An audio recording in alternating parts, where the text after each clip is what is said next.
Truck drivers who deliver essential supplies and everyday goods are having a hard time navigating all the road closures in the state. Yeah, CBS 17's Mariah Ellis continues our team coverage tonight live along Interstate 40, a very popular route for them.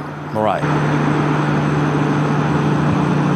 Yeah, that's right. We've actually been hearing from many of those drivers really traveling along this route, and many of them tell me that they had to plan to reroute their travel over the last couple of days. One man even brought out an atlas just because he said his GPS couldn't get him to where he was trying to go. Roadways covered in mud and debris. Others collapsed and closed off to traffic. Nobody can get anywhere coming this way. Things like that, you can bring commerce to a standstill real quick. Drivers like Joey Hopper, stopping at a truck stop off of I-40 in Mebane, say they're working around the aftermath from Hurricane Helene. And I got to head over to Tar Heel to pick up a load of meat going back to Indiana.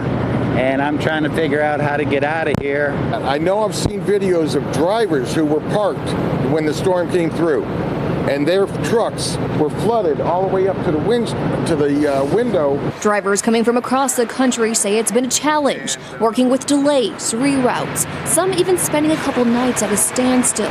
The North Carolina Department of Transportation continues to warn drivers of countless road closures not to travel in the western part of the state. The agency says I-40 remains impassable in multiple locations. I had to go like 70 miles out of the way to come around, and it also held me up from getting my next load. It's going to add some hours to people's routes. Tom Proctor, traveling on I-40 from Oklahoma City, says a lot of deliveries are already behind schedule, and drivers unsure how long certain closures will last. And like drivers that this is their area and stuff, and I imagine it's got to be pretty rough on them. This storm was just a mess. I also reached out to the U.S. Postal Service, and they tell me they continue to look at the impact from Hurricane Helene. In fact, they said that they're looking to evaluate their operations and hope to restore that swift delivery as soon as possible. Mariah Ellis, CBS 17 News.